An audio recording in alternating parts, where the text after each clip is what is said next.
I'm really a guy who lives out in the woods. Don't have any of those special fancy titles. But I am a father, and I want my children to live in a Christian nation.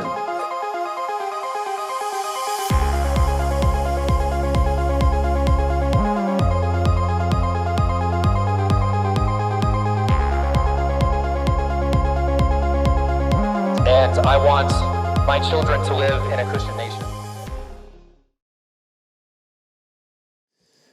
Well, welcome back to the Lone Bulwark. I am Stephen Wolf. You might have seen all these discussions and arguments going on online about the Tradwife. There was the incident with patriarchal Hannah or something like that. There is that. I'm not going to talk about that specifically, but that kind of sparked again after several years of this, the question of the Tradwife and Tradwife.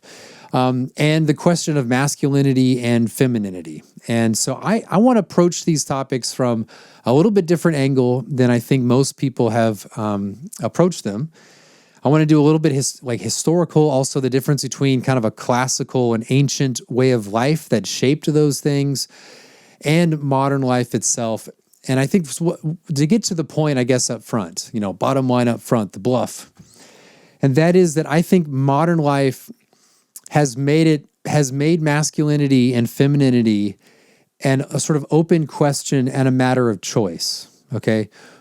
In the past, I think it was actually more of a matter of necessity as to what men and women would do in most cases. But in modern life, things have changed a bit, and so now it's kind of a open question. What is right? What is the role of women? Is it in the home? Can they have a job outside the home? Is it better to pursue a sort of traditional life, the sort of Tradwife ideal? Is that more ideal? Is that the moral choice? Is that what a lot of people ought to choose? Is that closer to nature? So I want to discuss all these issues. I think in modern life, things have become a matter of choice. Because of abundance, because of the structure of the economy, because of the system of modern life, as you might call it, all these things have become a choice. And so women can choose to work outside of the home. They can choose not to get married, and they can have a job, and they can be by themselves. They can be the drunken cat lady every single evening. They can be that. They can be the sort of old lady that Paul says not to drink too much wine, and yet they do, right, in Titus. And so it's a choice. And so now it comes down to what is the moral duty of women? What's the moral duty of men that you must choose among a sea of choices? And so now it becomes, again, a matter of choice. All right, so let me just begin by talking a little bit about the ancient world and kind of what I'm getting at when it comes to that. So in the ancient world, the societies were far closer to what I'll call the conditions of necessity, okay? A condition of necessity is that the perfect condition of necessity would be that everything that you do because if you don't do it, you'll die. Okay? That would be a perfect as in a complete condition of necessity. Everything you do, you must do that because if you don't do that, you will die. All right? So you can imagine then that you have a list of things you must do, and you must do all those things, right? Men and women tend to get married. They are attracted to one another, so there is marriage, and there's a sort of unity form there. I know in the ancient world there's complexities because there's polygamy and all that, but apart from that, there is a sort of partnership that is brought together between the man and the woman. I mean, you see just take Xenophon's Economicus. He speaks of the man of the house and the woman of the house, and he speaks of their various roles in the household, okay? My argument is that if you're closer to conditions of necessity, then the choice of what the man does and what the woman does is just purely according to the demands of nature, purely according to the conditions of necessity. Certainly within that relationship, the woman could walk outside with the axe and she could chop the wood. She could chop the wood to make firewood so that in the winter they don't freeze to death. Surely the woman could do that. But in conditions of necessity, guess what? It's going to be the man who does that. He's the one who has natural, greater muscular strength. He has the skeletal structure that can withstand or allow him to do that much more efficiently than a woman, right? So in conditions of necessity, it would make no sense. In fact, you might die if the man says, you know what, I'm going to be in the house knitting my shirt or your dress or something, and you're going to be the outside woman with the axe cutting the firewood or doing whatever, right? So in that situation, the roles of man and woman are naturally where the man is going to do the things that require physical strength and endurance, and the woman is most likely going to do the things that require less of that, but things that would be more of in the home. She would do the cooking. She would care for the children. She would do the clothing thing. She would deal with the house. I mean, she could also go out and deal with, the milk cows or the goats, stuff like that. So there would be not simply a like what we consider purely household things. She could also do things outside of the house. But when it comes down to felling the trees, and to making them suitable for lumber to build a house, that is going to be primarily the man doing it because out of simple necessity. So the traditional feminine things that we think of, for the most part, in conditions of necessity, the man and the woman are going to fall right into that because that's what you have to do to survive. Now, when it comes to like in our modern condition, we have like income producing, like who's the breadwinner?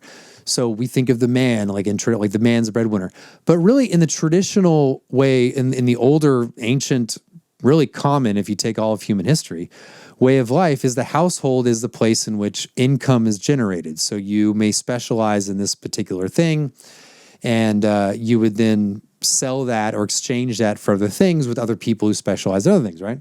That would be the traditional concept of the household. Now, the woman would be part of that industry, not necessarily the one felling the trees if you do some sort of woodworking, not necessarily someone who's producing the finished product.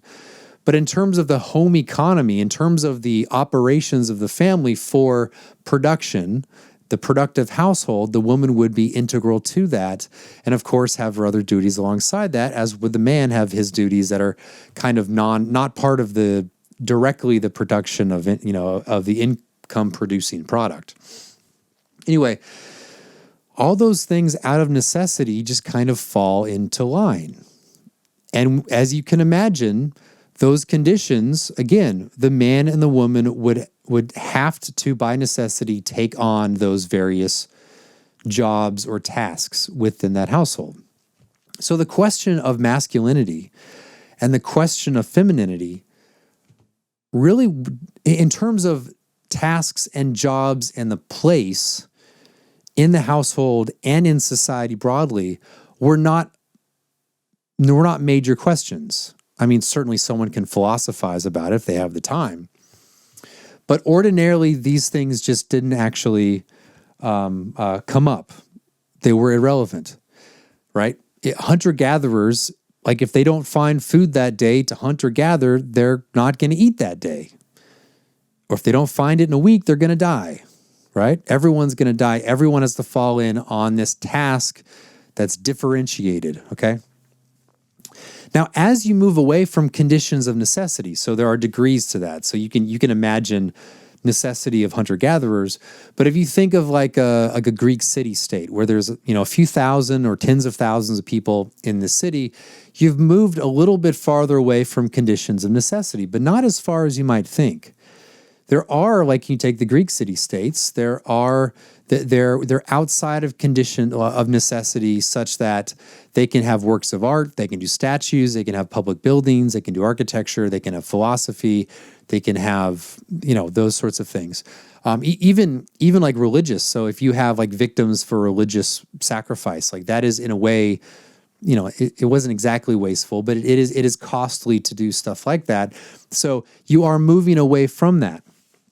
So then you get, and I think this is something, a way to understand book 2 of Plato's Republic, he talks about early man and how justice, in a way, the question of justice arises as you move away farther into what we consider civilization. That's when the question of justice arise. That's when the questions of truth, goodness, and beauty and rationality arise. That's where you have people who give speeches and they have interest and they have consent and they have government and all that stuff. And then from there you have, the rest of Plato's Republic. At least that's one reading of it from Book 2. But still, even in those Greek city-states, there still was a necessity in the sense that every able-bodied male was to be a part of the militia. They were to train. There was regular drills such that they would be prepared to defend their city against another city or against, say, another civilization, like the Persians. They would have to train to do that. If they didn't train, to do that. If they didn't drill, they would become slaves, or they could be killed, right? So their freedom, their independence from an outside aggressor was dependent upon them having a suitable militia or military to offer resistance. Now, would it make any sense in the Greek city-state to say, okay, we're going to allow transgender and we're going to allow women in there and we're going to make it as egalitarian as possible and we're going to make it a little, we don't want to offend anyone, so we'll make the boot camp a little kind of light and it'll be lighthearted and they'll get the, like today, they'll be in their advanced training. Like you get your cell phones, you get to call mommy every night, things like that, No, they're not going to have that stuff. Why were the Spartans the best in all of Greece for a long time? Because they had a very rigorous training of their youth for martial combat very early on, and a very rigorous disciplined military. They were a militaristic people. That's why they were able to defeat the Athenians in the Peloponnesian War and came to essentially dominate all of Greece for a long time. Because of that capability. But anyway, the point being, though, is that militia had to be all men because of necessity. Like nowadays in our military, even though Trump just rescinded the trans thing in military, because of the nature of it, because it's kind of bureaucratic, because there's some technology sides where you can, a lot of times you're in the rear and you're dealing with logistics or something like that, or you're on a computer, finance, all that. You can have people who are not actually militarily capable. They're not actually real soldiers. I mean, they are in a sense, they wear the uniform, but they're not infantrymen. They're not frontline sort of people, right? So you can have that thing in the modern condition military, but you could not have that in the Greek city-states. The same thing with the households back then. The public person was the man of the house, and he represented the household in society as the head of the household. Okay, so it was still male-led society. It would make no sense for a woman, unless she was a sort of prostitute or what do they call them? There was another class of women who weren't prostitutes. They were just like, you give me a gift and stuff. So unless you were that, you did not live outside the home because it was a household-based economy. It was productive households. It made no sense that you could, as an individual woman, contract your labor out to some other, unless you were going to be a servant of another household, okay? So the conditions were not there for the grand questions of masculinity and femininity. Of course, there were those questions. The Greeks did have examples of Achilles. The Romans had examples of Aeneas. So of course that was there. But my point though is that as we move closer to like modern civilization, and we are under conditions of abundance rather than conditions of necessity, we begin then, because of the abundance and because of the nature of our economy today, the modern economy, we are able then to exercise choice on things. Okay, so I'd say it's not merely that we're outside conditions of necessity, we're also in a sort of economic system and way of life that opens up the broad array of choices for men and women to be and do what they want. We have a modern state in which you can pick up a phone, you call the cops, and the aggressor to the single woman's apartment can be apprehended by the cops. All right? You have security systems. You have the capability of doing that. Whereas in the ancient world, there was none of that, right? So women can then choose, Like I said before, they can choose to work outside the home, or they can choose to be inside the home. It raises then the question of the moral choice involved. Okay, it raises the question of what is a female's role in society and in the household, and it also raises the question of the male role as well. So if the state can provide the protection element for the household, to what degree does the man have to be a sort of capable defender of the household? If you have a professional military that can be called by the president to attack this or that or declare war here and there, then why does each man have to exercise martial virtue? Why does he need to know how to kick and punch and swing a sword or shoot a gun or anything like that? Why does he have to be strong? Why does he have to have endurance? Why would he need to have any of that if he's a guy who works on computers all day, if he's a software engineer, if he works at a desk job all day, if he works on stares at Excel spreadsheet most of the day? Why does he need to have any of those traditional skills that a sort of ancient Greek would need? Because in our conditions, those are unnecessary for the necessities of life. All you need to live is to have a job, get an income, have some shelter, and that's it. And you can sit and get fat, reformatting a PowerPoint slide. You get in the car, you drive home, you sit and, eat your TV dinner, watch television, get fat, play video games, whatever. You go to bed, you wake up, and you do it all over every single day. Is he not masculine for that? Well, many people would say no, but why? Like, what is actual masculinity? Is masculinity then that guy who reformats PowerPoint slides, but at lunch, drinks a protein shake, and then he goes after work, and then afterwards he goes to the gym and gets really big and strong, and then he goes back home, has some dinner, another protein shake, maybe some creatine or whatever, and then he goes to bed, and then he does all that. Is that masculinity? Now, in appearance, the guy has strength, but he spends two or three hours in the gym every single day or whatever. Is that masculinity? Is masculinity you being more of a skinny guy, but you know how to repair a car, or you can repair a lawnmower engine? It's all these questions that, in modern life, so much of it is choice. Like, you choose to go to the gym. Like, why were the Greeks always fit? Because they had to by necessity. Their social system itself said, if you're fat, you're a drag on us as a city-state. You are dead weight. And therefore, you are a mouth to feed, you're not contributing to the whole, and because of that, you are setting us up to be slaves or killed. None of that is true today for the average person. Again, raises the question of masculinity. And so we want to assert then that there is this or that, what masculinity is. This moral choice. We assert that there's an ideal here. Are you looking for a natural way to boost your family's health? Discover the benefit of elderberry while supporting a Christian family-owned business at Abby's Elderberry.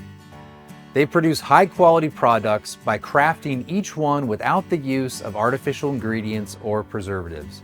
Just pure, delicious elderberry goodness. Whether you're looking for syrups, a variety of loose-leaf blends, or even a DIY kit complete with everything you need to make your own syrup, owners Brad and Starla Walker have it for you at Abby's Elderberry. Visit them at abbieselderberry.com. That's abbieselderberry.com. Visit them today to experience all the goodness of elderberry without the junk. And for listeners of the Lone Bulwark, use promo code BULWARK at checkout to save 15% off your total order.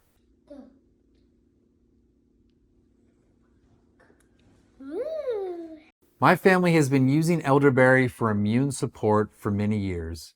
The products at Abby's Elderberry taste great, and my entire family loves them. One of the issues with the ideal is it's not clear if, the traditional ideal of the man, what function that serves in modern life, right? It's not clear what you being able to run really fast or run really far or having lots of muscles actually serves for everyday life. Now, it would make sense if you were in a professional military, but very few people, I think it's like less than 2% even join the military at all, let alone stay in for 20, 30 years. So what function does your big muscles do for society? And I'm staying neutral here. I'll get to more of what I think a little bit later. But that's the open question, right? So people think then you are being performative, that you are wasting your time, or it's just a hobby. Like you are turning a hobby of bodybuilding into a moral requirement for everyone, right?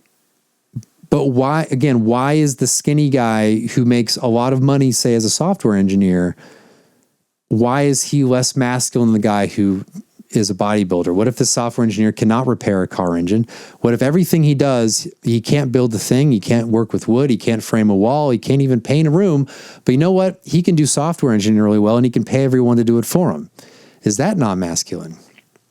So there's that question there. And then there's for women. Again, women can go out and they can go out and they can work in this or that job. A lot of times, because of the nature of the economy, women can do the sort of jobs that men could also do, because we're more of a service sector job market. And even in production where we're manufacturing, women can be a part of that because it's machines doing it. They may not want to work with the machine, but women are not, it's not as if we're lifting stones or we are using our muscular strength to accomplish. Now, there are plenty of jobs, of course, in which that is a requirement. I'm not denying that. I'm just saying, broadly speaking, in a modern economy, it's far more of the sort of things that in principle men and women could do, even if their desires to work are actually elsewhere.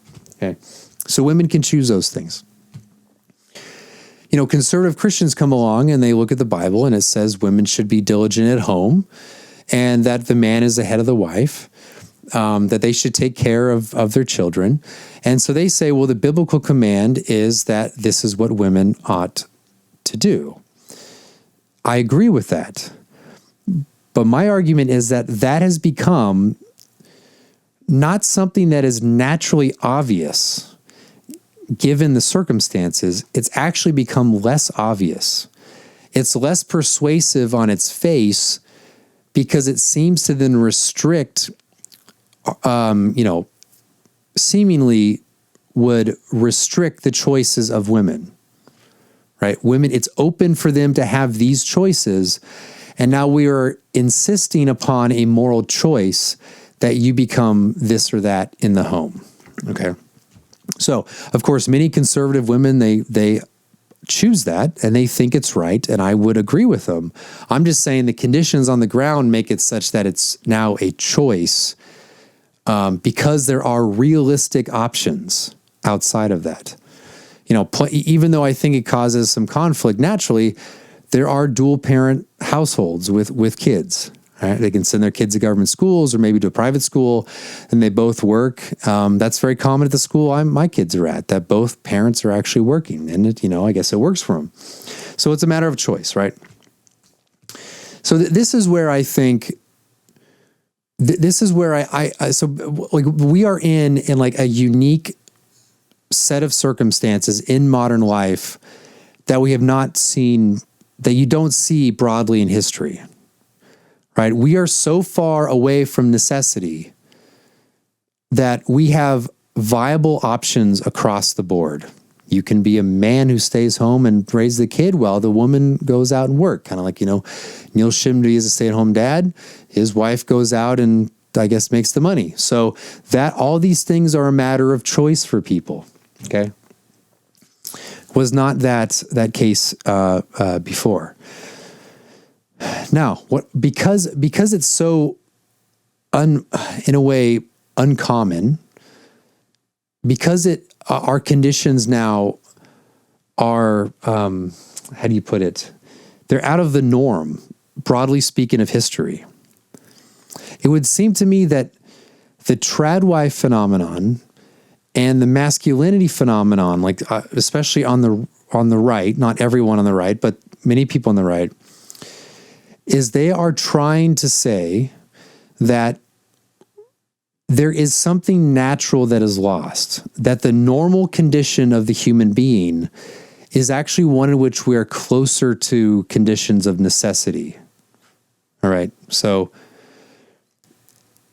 what we're saying then is actually there is something distinctively masculine about using your strength, your muscular strength, for certain ends, for certain goods, because that's the normal condition of the human being. To be able to tinker and fix this or that at the amateur level at the very least. To understand how to, use a saw, something like that. We all think of those things as a type, not all, but people think of those things as a masculine trait because at least in their form, or in general, what they generally represent is a more masculine trait in humanity, broadly speaking. So it says something about the human, the man as a human natural being to be able to do stuff like that. Okay, so that's what I think the right is trying to recover. You have an abnormal condition in society in which, in a way, it flattens a difference between the sexes because both can do the majority of the jobs available. And so there's no need for someone to be feminine or masculine because you can get by without it, that there are viable options, as I've said before, right? So now the masculinity people are trying to push back against that and saying, actually, we've lost something. And many people admit, and I said this in my book, is like, it's okay to LARP a little bit. You don't want to go too far. Look, you're not an actual crusader knight, right? If you go to war, you probably don't want to bring a sword. But there is something lost in the fact that men are weak, that their grip strength is bad, that they can't fix anything, that they're fat, that they can barely get off the couch, that they eat slop, that they drink too much. There's something lost in that. And we are trying to, in a way, argue a position in which you will choose to adopt and pursue certain virtues that, in a way, society has made obsolete. I think that's a really crucial point. You being able to do the sort of martial arts, I'm not talking about martial arts as in like some Asian thing, but your ability to punch, your ability to take a punch, your ability to shoot, your ability to defend yourself, all those things were common in the old days because of necessity. And I'd say there's something about that is masculine. Most likely, most of us, unless you live in a rough part of town, are not going to end up shooting someone or getting some fist fight or defending someone or your family or household to death, right? Most likely you're not going to do that. I know people who have carried a gun, not as cops, but just as had a concealed carry license for the majority of their life, and they've never once pulled it out. They've never once unholstered and had to point it or shoot someone. That's true for most people who have carried a gun, right? But they are willing and prepared to do that, and that's traditionally considered a masculine trait. And so you have to, this is why I think LARPing a little makes sense for men, because we are in abnormal conditions that tend to suppress masculinity and actually make you very feminine. So you have to LARP a little. Now, this doesn't mean I think everyone has to become a bodybuilder. I think that's an exaggeration. Obviously, I'm not a bodybuilder because in some ways, like you take like the old Greek warrior, they weren't, you look like, the 300 movie and they're all buff. No, they were actually probably a lot thinner than that because they had to move long distances on foot, right? You don't want to carry on. You don't want to have massive amounts of muscles that you're carrying along with you as you're moving 20, 30, 40 miles a day on foot. So And anyway, if you were doing that, you probably lose all that muscles, all the bulk. Now, you can have tremendous strength and not be bulky. So, as people know, there's one video that went around where there's like this rock climber who's kind of a skinny guy, and he's actually pulling weights better than these big buff guys. So now, if you want to be a bodybuilder, go for it. I'm just saying. So, but this is my point. This is why I think like the masculinity discussion is good. Even if it has its excesses, even if it goes into sort of some moralisms they're probably not very useful. But at the same time, it's good because we're recognizing that modern life, something's wrong in our modern life, and it ought to change. We ought to have to LARP a little bit. I think that's right. What I would recommend for people, like people's like first thing is, I need to go to the gym every night. If that's what you're into, fine. I'm not going to say don't do that, but let me recommend that if that you don't think that's your thing, then take up some like masculine hobby. Like take up some, like if you want to do some kind of woodworking, like learn how to repair a car engine, something like that. Like take up that. So instead of you spending 2 hours a night at the gym, again, that's fine. You would spend 2 hours a night working on a car, or you'd spend 2 hours a night doing some sort of, do cabinetry or some sort of finished carpentry, or maybe you do lumber, whatever it is, do something like that. And that's my little recommendation. But anyway, but the theory, again, I don't repeat myself. Now, when we get to femininity, this gets into the Tradwife thing. The Nathanael Greene Society is a Protestant organization dedicated to serving the state of North Carolina and the United States broadly. Their mission statement is, "With thanks and praise to God Almighty, be it known that the Nathanael Greene Society is established for the purpose of mentoring men in the esteemed cultural and folk traditions of America, with a particular reverence for the heritage of the great state of North Carolina. Our mission is to engage men actively in the local community, churches, and various civic organizations, fostering a robust sense of community and civic duty. If you are a conservative Christian man with a desire to employ your time, resources, and unique skills for the sake of your state and nation, then reach out for a membership application. You can contact them at Nathanael Greene Society at protonmail.com. That's Nathanael Greene Society at protonmail.com. You can also send a direct message to their official social media account.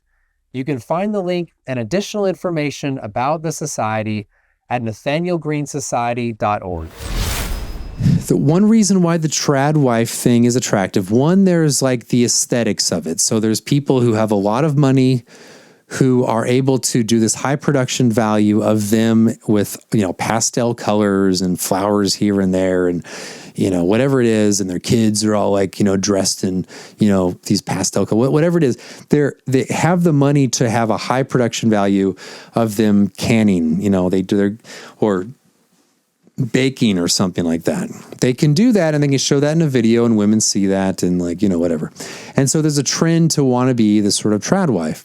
Now, I want to defend the Tradwife, not from the typical evangelical perspective where she's just a housewife, but I understand the draw to the whole Tradwife thing because in a way, in a admittedly a sort of Disney-fied version of it, it is hearkening back to an older way of life. I understand. There is that meme that you want like this sort of peasant woman who's gorgeous and she's, got all her makeup on and she's carrying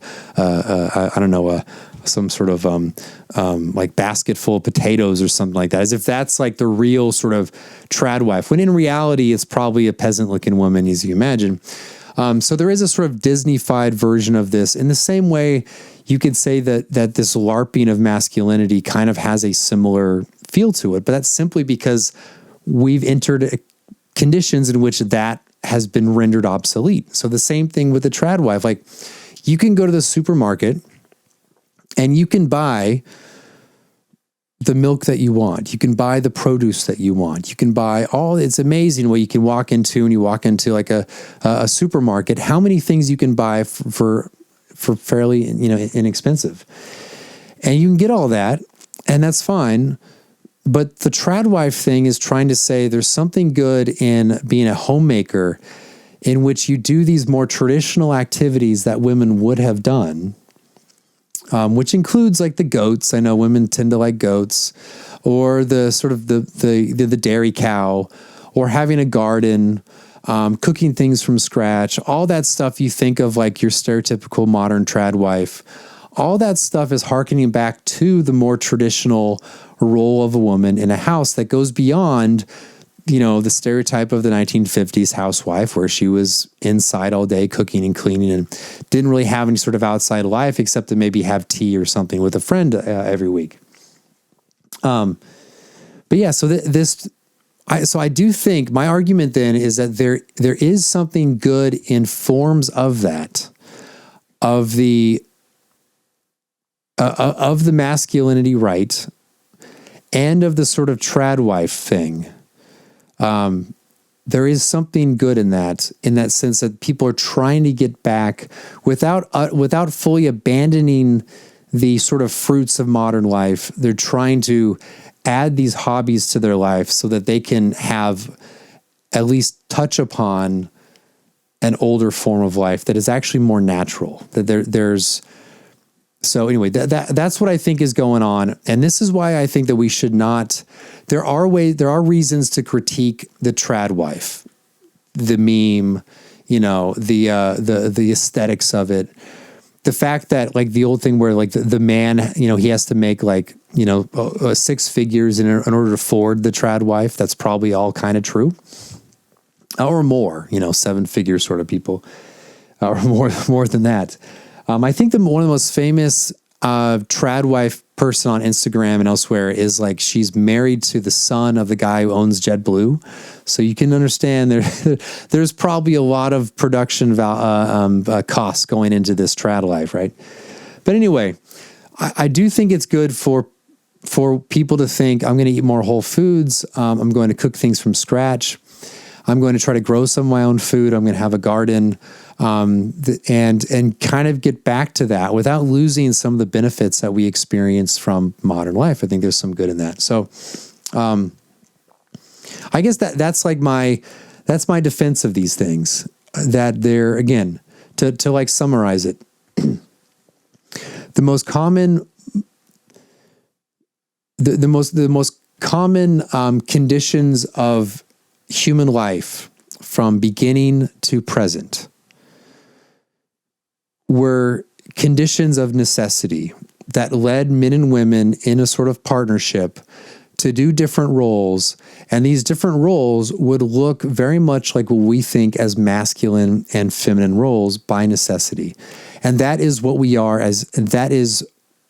are designed for as human beings.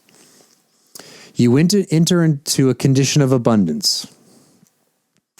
That condition of abundance offers, and because of the economic system and other factors, it offers choices for what men and women can do. There's the factor of the workforce has been flattened with regard to gender, such that men and women can do many of the same jobs. There's a state enforcement of the law, such that you can be safe here and there and call upon them to defend you and your household, so women can live alone and do what they want in their own apartment or house.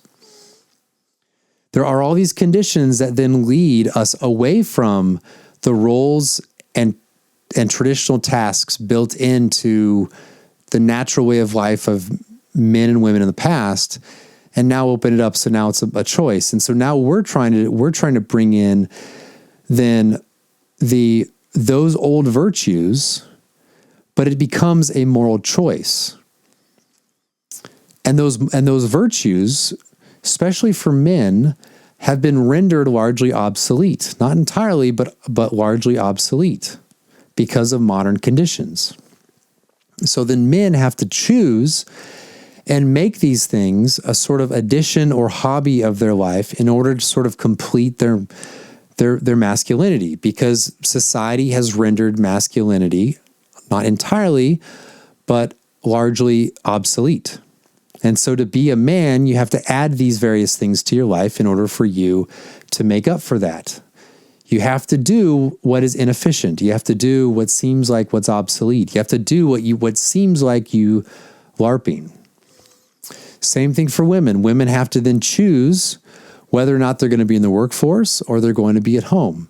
When they're at home, are they going to be under the sort of modern household in which all they do is cook and clean? Or are they going to pursue, sort of organic whole foods, and they're going to try to grow their own food? Do you want some kind of animal involved? Do you want to do, I don't know, whatever it is, you're pursuing making things from scratch of old. And now you're both doing these things without trying to abandon the goods of modern life. So that's what I think is going on. So to bring it back to the original problem, that is what the problem of masculinity and the problem of femininity, that's where it has arisen. That's what all these debates are about. Conditions where those virtues have been rendered obsolete, and yet those virtues are still natural to man as man and woman as woman. And people trying to then fulfill those traditional virtues in order to be a man with masculinity and a woman with femininity.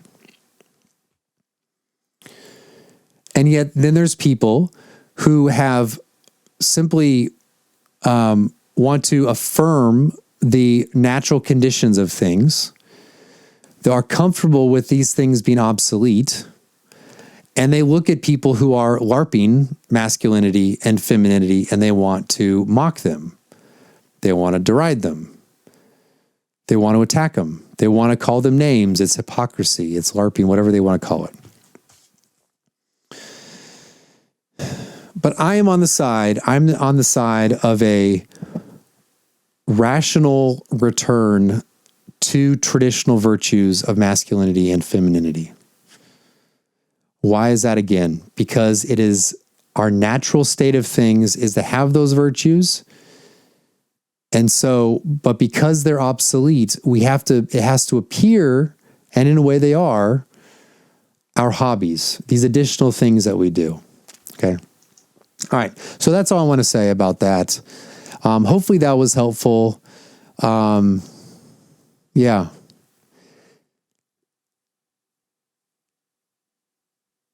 Yeah, I guess there's more I could say. There really is, like, the people who oppose this stuff, what's interesting is how the people who oppose, like, the return to masculinity and femininity, what's interesting is they themselves, when they describe what it means to be a man, the virtues of masculinity, it's indistinguishable from what they would ascribe to women. So that they've adopted the modern condition, and they've flattened the difference between genders. Actually, man is this, this, and this. Oh, it just happens to be the case that women are this, this, this as well.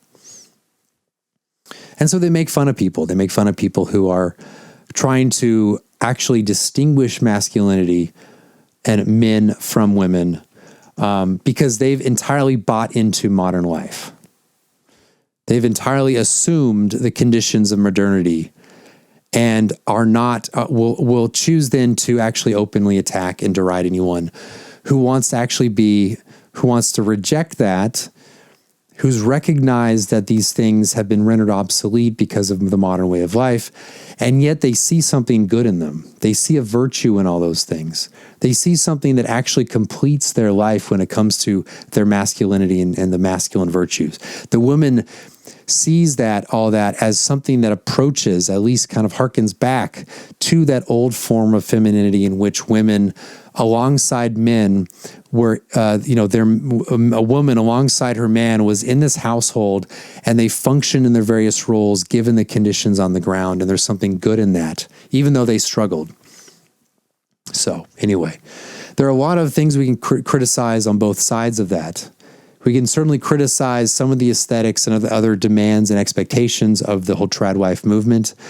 How people can actually, there was the patriarchal Hannah or whatever, and that she was doxxed and turns out she's not married, doesn't have any kids. There are people who can then take advantage of this, set unreasonable expectations upon women.